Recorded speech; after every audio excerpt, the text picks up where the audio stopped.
हरियाणा में अब चुनाव नतीजों का इंतजार। एग्जिट पोल के आंकड़ों ने बढ़ाई सियासी सरगर्मियां। क्या फिर हरियाणा में निर्दलीय बनेंगे किंग मेकर? हरियाणा की राजनीति में निर्दलियों का रहा है बोलबाला।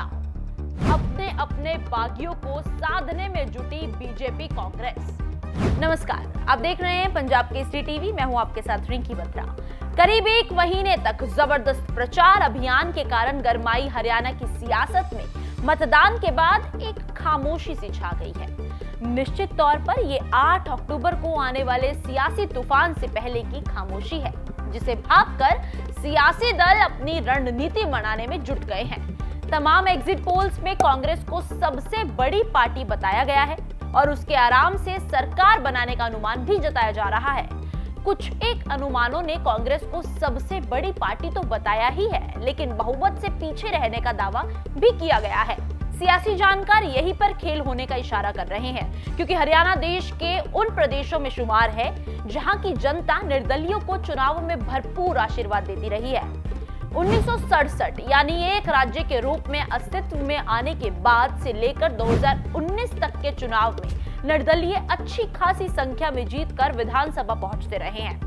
कई बार तो इनका आंकड़ा राजनीतिक दलों को आई सीटों से भी ज्यादा रहा है। इस बार भी बड़ी संख्या में निर्दलियों ने चुनावी मैदान में ताल ठोकी है। चुनाव आयोग के आंकड़ों के मुताबिक हरियाणा की 90 सीटों पर 1031 प्रत्याशी किस्मत आजमा रहे हैं, जिनमें से 462 निर्दलीय हैं। इनमें से कुछ निर्दलियों की ग्राउंड पर स्थिति अच्छी बताई जा रही है, यानी कि वो चुनाव जीतने की स्थिति में है। ऐसे में अगर त्रिशंकु विधानसभा होती है तो जाहिर तौर पर इनकी भूमिका अहम रहने वाली है। यही वजह है कि बीजेपी हो या फिर कांग्रेस, दोनों ने अपने अपने उन बागियों को साधना शुरू कर दिया है, जो टिकट नहीं मिलने के कारण निर्दलीय ही चुनावी मैदान में कूद पड़े हैं और अब मजबूत स्थिति में है। किन निर्दलियों पर बीजेपी की नजर? हरियाणा बीजेपी में टिकट वितरण के बाद भयानक घमासान देखने को मिला था। सूची जारी होते ही नेताओं ने बगावत शुरू कर दी। कुछ दूसरे दलों में चले गए तो कईयों ने निर्दलीय चुनावी मैदान में ताल ठोक दी। मतदान की तारीख तक बीजेपी इन बागियों को मैनेज नहीं कर पाई, लिहाजा चुनावी मैदान में कांग्रेस से अधिक बीजेपी के बागी नजर आ रहे हैं। अब इनमें से कईयों ने अच्छा चुनाव लड़ा है, जिन पर बीजेपी ने अपनी नजरें गड़ा ली हैं। उन्हें अपने पक्ष में करने के लिए नेताओं की जिम्मेदारी भी तय कर दी गई है। मीडिया रिपोर्ट्स की माने तो पृथला से चुनाव लड़ने वाले नयनपाल रावत, हिसार से चुनाव लड़ने वाली सावित्री जिंदल, गन्नौर से चुनाव लड़ रहे देवेंद्र कादियान और गुरुग्राम से निर्दलीय प्रत्याशी नवीन गोयल से बीजेपी ने संपर्क साधना शुरू कर दिया है। इसके अलावा रानिया से निर्दलीय लड़ने वाले पूर्व कैबिनेट मंत्री रंजीत सिंह चौटाला से भी संपर्क साधने की कोशिश की जा रही है। नयनपाल रावत और चौटाला 2019 में भी निर्दलीय चुनाव जीत चुके हैं। सावित्री जिंदल को मनाने की जिम्मेदारी उनके बेटे और कुरुक्षेत्र से मौजूदा बीजेपी सांसद नवीन जिंदल को दी गई है, तो नयनपाल रावत और देवेंद्र कादियान से बात करने की जिम्मेदारी केंद्रीय मंत्री मनोहर लाल खट्टर को दी गई है। बीजेपी की इस रणनीति को कार्यवाहक मुख्यमंत्री नायब सिंह सैनी के उस बयान से भी समझा जा सकता है, जिसमें उन्होंने ये दावा किया था कि उनके पास सारी व्यवस्था है। इन निर्दलियों पर है कांग्रेस की नजर। हरियाणा में तमाम एग्जिट पोल्स कांग्रेस को भारी बढ़त के साथ सत्ता में वापसी के संकेत दे रहे हैं। कांग्रेस भी यही मान रही है, लेकिन फिर भी पार्टी सतर्क है, क्योंकि बीते साल का छत्तीसगढ़ विधानसभा चुनाव का परिणाम इसका बाकायदा उदाहरण है। कांग्रेस ने भी बीजेपी की तरह अपने उन बागियों को साधना शुरू कर दिया है, जिन्होंने अच्छा चुनाव लड़ा और उनकी स्थिति मजबूत मानी जा रही है।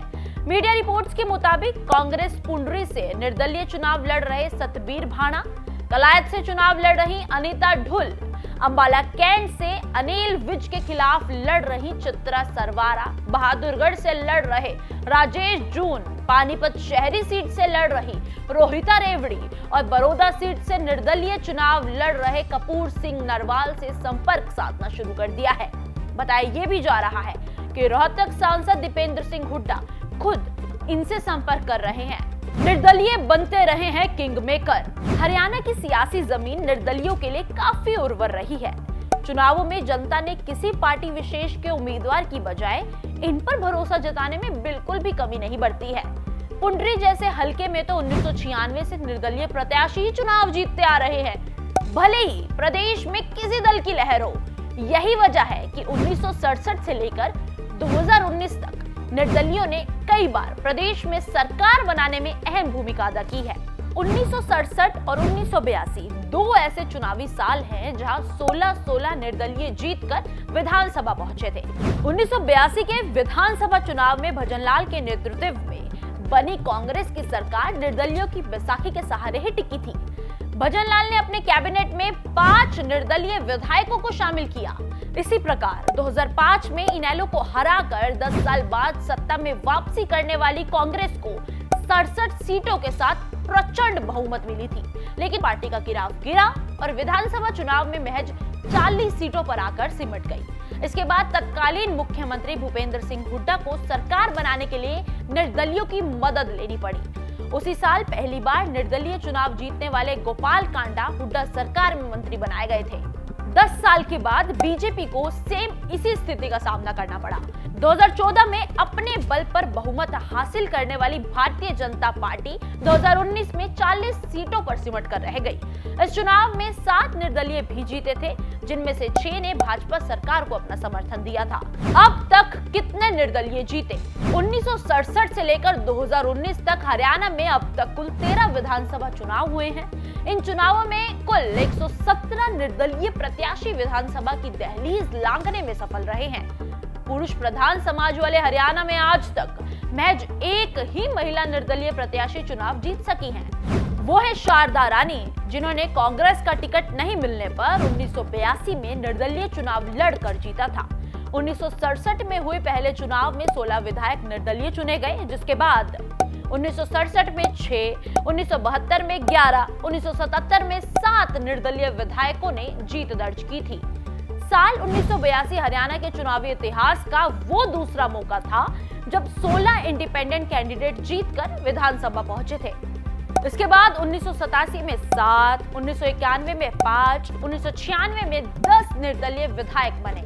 इस तरह साल 2000 में 11 विधायक, 2005 में 10, 2009 में 7, 2014 में 5 और 2019 में 7 निर्दलीय विधायक जीतकर विधानसभा पहुंचे। बहरहाल हरियाणा में एक बार फिर सत्ता की चाबी निर्दलियों के हाथ में होती है या नहीं, ये देखना दिलचस्प होगा। मंगलवार यानी कि कल 8 अक्टूबर को जब नतीजे आएंगे तब ये भी साफ हो जाएगा कि निर्दलियों ने किन किन दिग्गजों का सियासी खेल बिगाड़ा है। ये रिपोर्ट लिखी है हमारे सहयोगी कृष्णा चौधरी ने। मैं रिंकी बत्रा आपके साथ यहीं पर विराम लेती हूँ। नमस्कार। हमसे जुड़े रहने के लिए हमारे YouTube चैनल को सब्सक्राइब करें और नई वीडियो की नोटिफिकेशन के लिए बेल आइकॉन को दबाएं। अगर आप ये वीडियो Facebook पर देख रहे हैं तो लाइक जरूर करें और ज्यादा से ज्यादा शेयर करें। धन्यवाद।